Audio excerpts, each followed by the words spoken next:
Hi friends, welcome to our channel. ఈ రోజు నేను 2025లో కీర్తి సురేష్ మరియు సుహాస్ కలిసినటువంటి ఉప్పు కప్పు రంబు మూవీ స్టోరీని ఎక్స్ప్లెయిన్ చేయబోతున్నాను. Now let's start our video.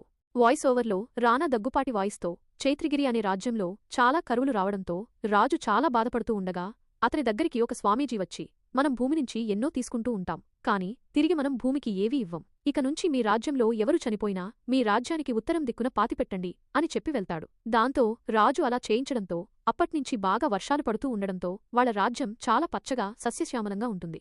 అయితే కొన్ని సంవత్సరాల తర్వాత వాళ్ల రాజ్యంలో కొంతమంది వాళ్ల కట్టుబాట్లనే ధిక్కరిస్తూ, మేము ఉత్తరం దిక్కున మా వాళ్ల డెడ్ బాడీస్ని పాతిపెట్టం అని వాళ్లు వేరే దిక్కున పాతిపెట్టడం, కొంతమందిని కాల్చేయడం చేస్తూ ఉంటారు. దాంతో వాళ్ల రాజ్యంలో మళ్లీ కరువు స్టార్ట్ అవుతుంది. ఆ సమయంలో ఆ స్వామీజీ మళ్లీ రాజు దగ్గరికి వచ్చి, నేను చెప్పాను గదా, మీరు మళ్లీ ఉత్తరం దిక్కునే పాతిపెడితే మీకంతా బాగుంటుంది అని చెప్పి వెళ్ళిపోతాడు.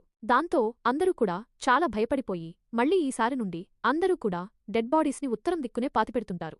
దాంతో మళ్లీ వాళ్ల రాజ్యంలో వర్షాలు పడుతుంటాయి. అలా కొన్ని వందల సంవత్సరాల తర్వాత ఈ రాజులంతా అంతరించిపోయిన తర్వాత రాజ్యంలో ఉన్న చాలామంది వేరువేరు ఊర్లకు వెళ్ళిపోయి ఉంటారు. ఆ రాజ్యం నుంచి కొంతమంది ప్రజలు మన తెలుగు రాష్ట్రంలో ఉన్నటువంటి చిట్టి జయపురం విలేజ్కొచ్చి సెటిలై ఉంటారు. దాంతో వాళ్ల ఆచారాలు సంప్రదాయాలు కూడా చాలా వెరైటీగా ఉంటాయి. ఈ ఊర్లో ఉన్నవాళ్లు కూడా వాళ్ల రాజ్యంలో ఏ విధంగా చేసేవాళ్ళో ఆ విధంగానే ఇక్కడ కూడా ఉత్తరం దిక్కునే డెడ్ బాడీస్ని పాతిపెడుతుంటారు. వీళ్లకి ఒక విచిత్రమైన అలవాటు కూడా ఉంటుంది. అదేమిటి అంటే, జనరల్గా ఎవరైనా చనిపోతే వాళ్ల సమాధి మీద ఎప్పుడు పుట్టారు, ఎప్పుడు చనిపోయారు అని మాత్రమే రాస్తుంటారు. అయితే వీళ్లు మాత్రం ఆ వ్యక్తి ఎప్పుడు చనిపోయాడు అని డేట్తో పాటు ఆ వ్యక్తి ఎలా చనిపోయాడు, ఆ వ్యక్తి చావుకి కారణని కూడా అక్కడ రాస్తుంటారు. ఇంకో విషయమేమిటి అంటే, ఆ ఊర్లో ఎవరు చనిపోయినా లేడీస్ కూడా శ్మశానం వరకు వెళ్లి మనస్ఫూర్తిగా ఏడ్చుకునే అలవాటు కూడా వాళ్లకు ఉంటుంది అని వాయిస్ ఓవర్ని ముగిస్తారు. ఇక ప్రెజెంట్ మూవీ స్టోరీలోకి వెళితే, ఆ ఊర్లో చిన్నానా పెద్నానా పిల్లలు అయినటువంటి మధుబాబు మరియు భీమయ్య అను ఇద్దరూ ఉంటారు. వీళ్ళిద్దరూ మాట్లాడుకోరు, కాని ఆ ఊరి పెద్దయినటువంటి సుబరాజ్ తర్వాత మాకే అంతటి గౌరవం దక్కుతుంది అన్నట్లుగా వాళ్ల స్టేటస్ను చూపిస్తుంటారు. ఆ రోజు ఆ ఊరి పెద్దయినటువంటి సుబరాజ్ చనిపోవడంతో ఆ సుబరాజ్ డెడ్ బాడీని శ్మశానానికి తీసుకుని వెళ్లి అక్కడ ఆ సుబరాజ్ బాడీని చాలా ఘనంగా పూడ్చిపెడతారు. వాళ్ల ఆచారం ప్రకారం ఆ సుబరాజు ఎలా చనిపోయాడు కూడా సమాధి మీద రాసి అక్కడ నుంచి ఇంటికి వెళ్ళిపోతారు. అయితే ఈ ఊర్లో ఎవరు చనిపోయినా చిన్నా అనే వ్యక్తి దగ్గరుండి వాళ్లను పూడ్చిపెట్టే కార్యక్రమాలన్నీ కూడా చేస్తుంటాడు. చిన్నాకు ఒక అమ్మ ఉంటుంది. చిన్నా అమ్మ అనారోగ్యంతో బాధపడుతూ ఉంటుంది. ఒకరోజు చిన్నా అమ్మ చిన్నాను చూసి, అరే, నేను చనిపోయిన తర్వాత నా డెడ్ బాడీని ఒక చిట్ట కింద పాతిపెట్టరా, నేను అక్కడే ప్రశాంతంగా ఉండిపోతాను అని అడుగుతుంది. ఈ రంగయ్య తను తాగే సారాయిలో రకరకాల ఐటమ్స్ కలుపుకుని తాగుతుంటాడు. అంటే తను తాగే సోడాలో బేకింగ్ సోడా లేదా టూత్పేస్ట్ ఇలా రకరకాలవి కలుపుకుని తాగుతుంటాడు. ఆ తరువాత రోజు ఊరి పెద్ద మనిషి అయినటువంటి సుభరాజు చనిపోవడంతో సుభరాజు వారసురాలైనటువంటి తన కూతురు అపూర్వాని ఆ ఊరికి పెద్దగా నియమించడం జరుగుతుంది. నిజానికి అపూర్వకి ఆ ఊరి పెద్దగా ఉండడం ఇష్టంలేదు.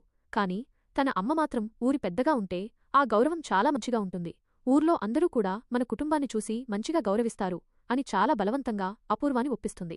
అయితే ఆ ఊర్లో ఉన్నటువంటి మధుబాబు మరియు భీమయ్యలు మాత్రం, మనటి వరకు వీళ్ల నాన్నకి వంగి వంగి నమస్కారాలు చేశాం, ఇప్పుడు ఈ టింగరదానికి కూడా నమస్కారాలు పెట్టాలి అని తనను చూసి కోప్పడతారు. మన ఊర్లో ప్రతి శనివారంలో కూడా గ్రామం మీటింగ్ ఉంటుంది కదా, రేపు శనివారం ఈ అమ్మాయిది ఫస్ట్ గ్రామం మీటింగ్ ఉంది, అక్కడ ఖచ్చితంగా విచిత్రమైన ప్రశ్నలు అడిగి ఈ అమ్మాయిని ఏడిపించాలి అని డిసైడ్ అవుతారు. మరోపక్క చిన్న శ్మశానంలో ఉంటూ ఆ సమాధల్ని క్లీన్ చేస్తూ ఆ సమాధులతోనే మాట్లాడుతూ సమయాన్ని గడుపుతుంటాడు. ఆ తరువాత శనివారం రోజు గ్రామంలో ఉన్న రచ్చబండ దగ్గరికి ప్రజలందరూ కూడా వచ్చి ఉండగా అక్కడికి గ్రామ పెద్దయినటువంటి అపూర్వ వస్తుంది. దాంతో మధుబాబు అండ్ గ్యాంగ్ మరియు భీమయ్య అండ్ గ్యాంగ్ అపూర్వాని ఇరుకున పెట్టే ప్రశ్నలు అడిగే ప్రయత్నం చేస్తూ ఉంటారు. అయితే నిజానికి అపూర్వ తన నాన్న చనిపోకముందే అపూర్వ నాన్న అంటే సుభరాజు గ్రామంలో ప్రజలడిగే ప్రశ్నలకి ఎలాంటి సమాధానాలు చెప్పాలో ముందుగానే తననే రెడీ చేసి ఉంటాడు. దాంతో అపూర్వ ఏ ప్రశ్న అడిగినా కూడా దాని నుండి తప్పించుకుంటూ సమాధానాలు చెప్తూ ఉంటుంది. సరిగ్గా అదే సమయంలో చిన్నా పైకి లేచి అపూర్వాని చూసి, మేడం, మన ఊరికి ఒక పెద్ద సమస్య వచ్చింది. అది ఏమిటి అంటే, మన శ్మశానం ఫుల్ అయిపోయింది. ఇంకా కేవలం నలుగురంటే నలుగుర్ని పాతిపెట్టడానికి మాత్రమే ఇక్కడ ప్లేస్ ఉంది అని చెప్తాడు. అయితే ఆ ప్రశ్నకు అపూర్వ సమాధానం చెప్పలేక చాలా ఆలోచించి అక్కడున్న ప్రజలందరినీ చూసి, నేను ఈ సమస్యకి ఒక 2 రోజులు బాగా ఆలోచించి ఒక పరిష్కారం మీ అందరికీ చెప్తాను అని చెప్పి అక్కడ్నుంచి ఇంటికి వెళ్ళిపోతుంది. దాంతో అప్పటినుంచి ఆ గ్రామంలో ఉన్న అందరూ కూడా ఈ గ్రామంలో ఉన్నవాళ్లందరూ చచ్చిపోతే ఆ శ్మశానంలోనే వెయ్యాలి, ఇప్పుడు ఆ శ్మశానం ఫుల్ అయిపోతే ఇక నుంచి చనిపోయేవాళ్లని ఎక్కడ వెయ్యాలి అనే సమస్య గురించి ఆలోచిస్తూ ఉంటారు. అదే సమయంలో చిన్నా మదర్ మాత్రం చిన్నాను చూసి, ఏది ఏమైనా సరే చిన్నా, నేను చనిపోతే మాత్రం నా శవాన్ని ఈ ఊర్లోనే వెయ్యాలి, నువ్వు ఎవర్ని అడుక్కో అవసరం లేదు, ఎందుకంటే మనం ఈ ఊర్లో ఉన్నవాళ్లకి తరతరాల నుండి చాలా సాయం చేస్తూ ఉన్నాం. నువ్వు అక్కడ నా శవాన్ని పాతిపెట్టడం కోసం ఎవర్ని బ్రతిమాలవలసిన అవసరం లేదు. అది మన హక్కు అని చెప్పి ఉంటుంది. మరోపక్క ఊరి పెద్దయినటువంటి అపూర్వ ఆ ఊరి మ్యాప్ను తీసుకుని వచ్చి ఎక్కడైనా ఖాళీ ప్లేస్ ఉందేమో అని చెక్ చేస్తుంది. కాని ఆ ఊర్లో ఎక్కడా కూడా ఖాళీ ప్లేస్ మాత్రం దొరకదు. దాంతో అపూర్వ వెంటనే ఆ రోజు రాత్రి చిన్నా ఇంటి దగ్గరికి వెళ్లి చిన్నాని కలిసి, నువ్వు ఒక పని చెయ్, నాకెక్కడా కూడా ఎక్కడా ఖాళీ ప్లేస్ దొరకలేదు. నువ్వు ఊరు మొత్తం తిరిగి ఈ ఊర్లో ఉన్నవాళ్లు ఎంతమంది చనిపోవడానికి రెడీగా ఉన్నారు, ఎవరు ఊర్లలో చనిపోవడానికి రెడీగా ఉన్నారు, వారిలో ఎవరు ముందు చనిపోతారో కూడా ఒక ఆర్డర్ ప్రకారం రాసి ఆ లిస్టును తీసుకెళ్ళు అంటుంది. దాంతో చిన్న ఊరు మొత్తం వెతికి ఊర్లలో చనిపోవడానికి సిద్ధంగా ఉన్నటువంటి ఒక 8 మంది పేర్లు రాసి తీసుకెళ్లి అపూర్వకివ్వగా, ఆ తరువాత రోజు మార్నింగ్ అపూర్వ గ్రామ ప్రజలందరినీ పిలిచి, మా గ్రామంలో ఇంక నలుగుర్నీ పూడ్చటానికి మాత్రమే ప్లేస్ ఉంది. కాని మన ఊర్లో చనిపోవడానికి 8 మంది రెడీగా ఉన్నారు. కాని ఆ 8 మందిలో నలుగురు మాత్రమే రాబోయే 1.5 సంవత్సరం వరకు సమయం ఉంది. ఈ సమయంలో మనం ఖచ్చితంగా మనందరం ఆలోచించి సమస్యకేదైనా ఒక పరిష్కారం ఆలోచిద్దాం అనంటుంది.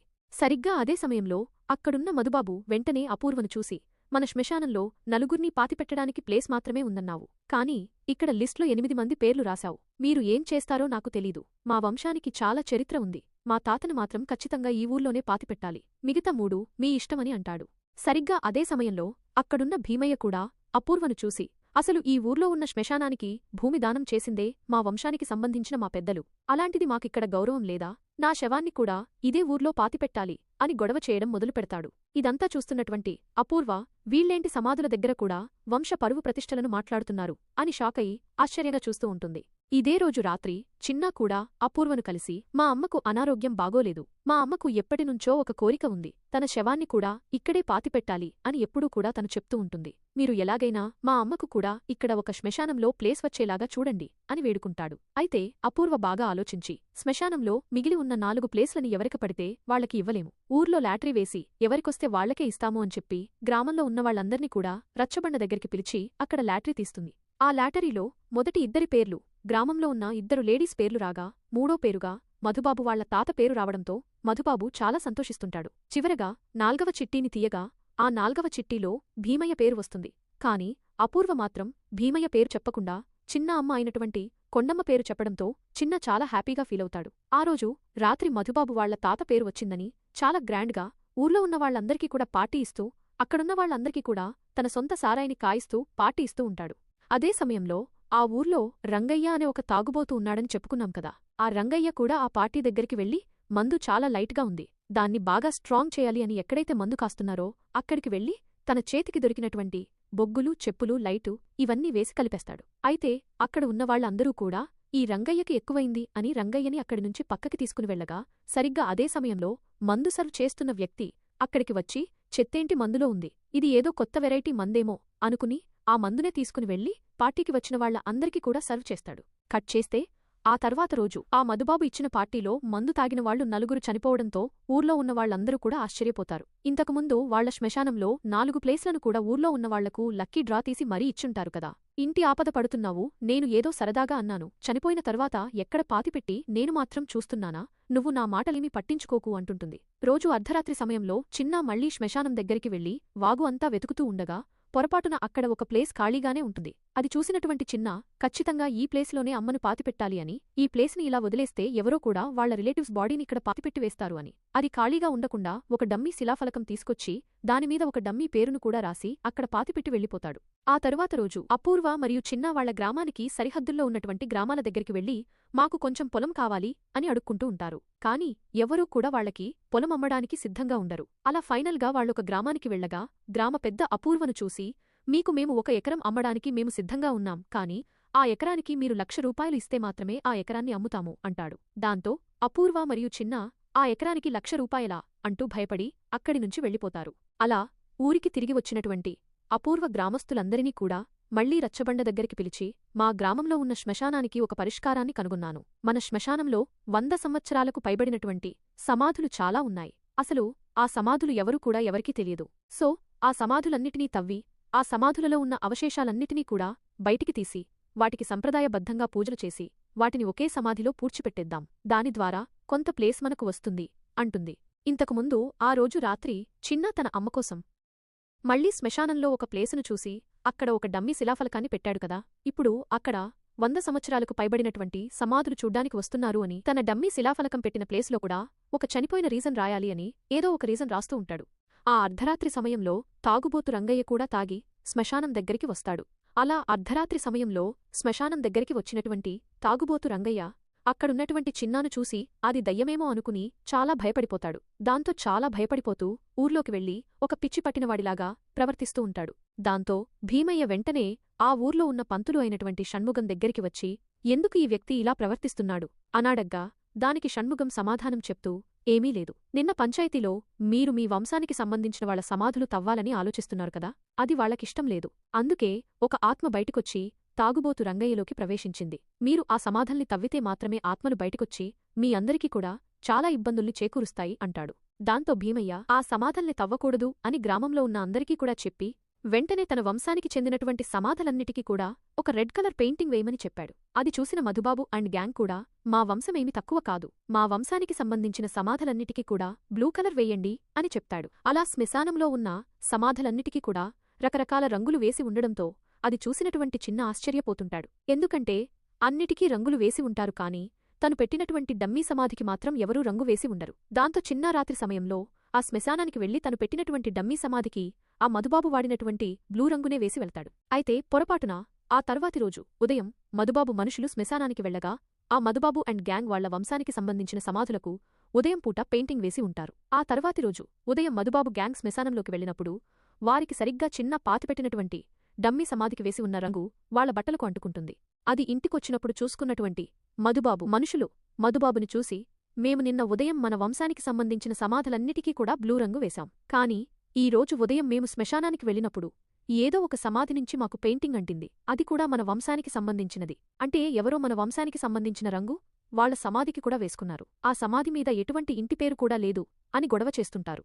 దాంతో గ్రామంలో ఉన్నవాళ్లందరూ కూడా ఆ సమాధి దగ్గరికి వెళ్లి ఆ ఇంటి పేరు లేనటువంటి ఆ సమాధి ఎవరిది అని ఆశ్చర్యంగా చూస్తూ ఉంటారు. అలా శ్మశానానికి వచ్చినవాళ్లందరూ కూడా వాళ్ల వంశానికి సంబంధించిన వాళ్ల సమాధులన్నిటినీ చూస్తూ వాళ్లు ఎలా చనిపోయారు అని చదువుతుంటారు. దాంతో ఇక్కడ మళ్లీ ఒక విచిత్రమైన ప్రాబ్లం కూడా క్రియేట్ అవుతుంది. అలా వాళ్ల వంశానికి సంబంధించిన వాళ్లు ఎలా చనిపోయారో చూస్తూ ఉండగా 100 సంవత్సరాల క్రితం జరిగినటువంటి గొడవలు కూడా ఇప్పుడు మళ్లీ వీళ్లు గొడవలో పడుతూ నీవల్లే మా వంశానికి సంబంధించిన వ్యక్తి చనిపోయాడు అని మళ్లీ వీళ్లు గొడవలో పడుతూ ఉంటారు. అలానే ఇక్కడ మరొక విషయం కూడా తెలుస్తుంది. అది ఏమిటి అంటే భీమయ్య వంశానికి చెందిన తన తాతయ్య చనిపోయిన సమాధి దగ్గర ఇలా రాసి ఉంటుంది. భీమయ్య ముత్తాత అయినటువంటి సుబ్బయ్య హఠాత్తుగా చనిపోవడం వల్ల అతని కొడుకు 2 సంవత్సరాలే ఉండడంతో ఆ ఊరి పెద్దగా తాత్కాలికంగా ఉండమని అపూర్వ వంశానికి సంబంధించిన వాళ్లను ఊరి పెద్దలుగా చేసుకుంటారు. ఈ విషయం తెలుసుకున్న భీమయ్య అంటే వాళ్లు తాత్కాలికంగా ఈ ఊరికి గ్రామ పెద్దలాగా ఉండవలసి ఉన్నారు, అంటే నిజానికి నేనే ఇప్పుడు ఈ గ్రామానికి పెద్ద మనిషిని అని చాలా ఆనందపడతాడు. దాంతో భీమయ్య వెంటనే ఇదే విషయాన్ని అపూర్వ దగ్గరికి వెళ్లి చెప్పడం ద్వారా అపూర్వ కూడా భీమయ్యను చూసి సరే మీరు ఈ గ్రామం పెద్దగా ఉండండి అంటుంది. అదే సమయంలో శ్మశానంలో డమ్మీ సమాధులు పెట్టింది చిన్న అని ఆ గ్రామంలో ఉన్నవాళ్లందరికీ తెలిసిపోతుంది. దాంతో ఇప్పుడు ఆ గ్రామ పెద్దయినటువంటి భీమయ్య చిన్నాను మరియు తన ఫ్యామిలీని ఊరు నుంచి వెలివేస్తాడు. సరిగ్గా అదే సమయంలో చిన్నా మదర్ కూడా చనిపోవడంతో తన ఇంటికి వెళ్లి చాలా బాధపడి ఏడుస్తూ ఉంటాడు.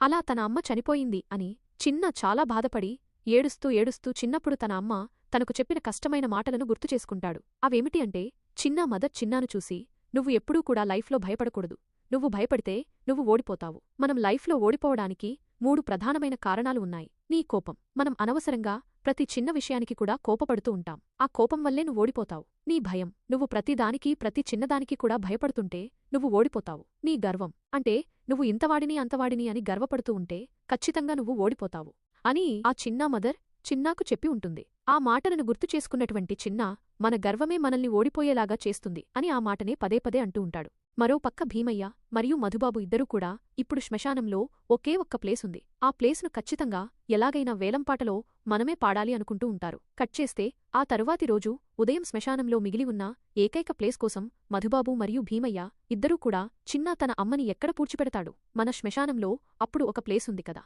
ఆ ప్లేసును నేనే కొనాలి అని మధుబాబు మరియు భీమయ్య ఇద్దరూ కూడా వాళ్ల అహంకారంతో పోటీపడుతూ ఉంటారు. ఇది సరైన సమయం, మీరు అక్కడ రేట్ని బాగా పెంచండి. ఖచ్చితంగా వాళ్ళిద్దర్లో ఎవరొకరు వాళ్ళ అహంకారంతో మీకన్నా ఎక్కువ రేటే చెప్పే ప్రయత్నం చేస్తారు. అలా ఎవరైతే ₹1,00,000 చెప్తారో అప్పుడు ఆపేసేయండి. వాళ్ల చేత మనం ₹1,00,000 పంచాయతీకి కట్టించగలిగితే ఆ డబ్బులతో మనం కావాల్సిన పొలాన్ని పక్క ఊరివాళ్ల దగ్గర కొనవచ్చు అనే సలహా ఇస్తాడు. దాంతో ఆ ప్లాన్ ప్రకారమే ఊర్లోని ఉన్నవాళ్లందరూ కూడా భీమయ్యను రెచ్చగొట్టి ఆ శ్మశానంలో ఉన్న ప్లేస్కి ₹1,00,000 కట్టే విధంగా చేసి ఉంటారు. స్టోరీ ప్రెజెంట్కి వస్తుంది. చిన్నా తన అమ్మగారి శవాన్ని పక్క ఊర్లో కొన్నటువంటి ఆ ప్లేస్లో పాతిపెట్టి అక్కడ చెట్లు లేకపోవడంతో ఒక చెట్టును అక్కడ నాటి తన అమ్మతో మాట్లాడడం మొదలుపెడతాడు. అమ్మా, నువ్వు అడిగినట్లుగానే నిన్ను నేను చెట్టు కింద వేయలేకపోతున్నాను, కాని ఇక్కడ ఒక చెట్టుని నాటుతున్నాను అంటాడు. కట్ చేస్తే కొన్ని రోజుల తర్వాత గ్రామంలో ఉన్నవాళ్లందరూ కూడా మళ్లీ సమాధుల మీద రాసినటువంటి రీజన్స్ని చదివి 100 సంవత్సరాల క్రితం ఎప్పుడో జరిగిపోయిన వాటికి ఇప్పుడు మళ్లీ గొడవలు పడుతూ ఉంటారు. దాంతో అది చూసినటువంటి భీమయ్య గ్రామ ప్రజలందరినీ చూసి 100 సంవత్సరాల క్రితం ఎప్పుడో జరిగితే ఇప్పుడు ఎందుకులా గొడవ పడుతున్నారు? 100 సంవత్సరాల క్రితం జరిగిన వాటిని కూడా ఇప్పుడు రద్దు చేస్తున్నాను అంటాడు. దాంతో గ్రామంలోని ప్రజలందరూ కూడా అవునా, సరే అయితే అని చెప్పి అక్కడి నుంచి వెళ్తూ ఉండగా భీమయ్య వాళ్లందరినీ చూసి నేనే కదా ఇక్కడ పెద్దమనిషిని, నన్ను కాదని మీరెక్కడికి వెళ్తున్నారు అంటాడు. ఆ మాటల వల్ల గ్రామంలోని వాళ్లందరూ కూడా భీమయ్యను చూసి మీరు చెప్పారు కదా సార్, 100 సంవత్సరాల క్రితం జరిగిన వాటిని కూడా రద్దు చేస్తున్నాను అని చెప్పారు కదా, అంటే మీరు ఈ ఊరికి పెద్దమనిషి అయినది కూడా రద్దయింది, అంటే ఇప్పుడు మేము అందరం కూడా మా ఊరి పెద్దమనిషి అయినటువంటి అపూర్వ దగ్గరికి వెళ్తున్నాం అని చెప్పడంతో ఆ మాటలు విన్న భీమయ్య మన ఊరంతా కూడా ఒక మాట మీదే ఏకంగా నిలబడి చేసిన ఒకే ఒక్క పని ఏమిటి అంటే నన్ను ఎదవనే చేయడం అని బాధపడుతూ ఉంటాడు. అక్కడితో ఈ మూవీ అయిపోతుంది. ఫ్రెండ్స్, వీడియో నచ్చినట్లయితే లైక్ చేసి ఒక చిన్న కామెంట్ చేస్తే మాకు నెక్స్ట్ వీడియో చేయడానికి ఎంకరేజింగ్ అవుతుంది. అలాగే ఛానల్ని సబ్స్క్రైబ్ చేసి పక్కనే ఉన్న బెల్ ఐకాన్ని క్లిక్ చేసి సపోర్ట్ చేయండి. Thanks for watching. జై హింద్.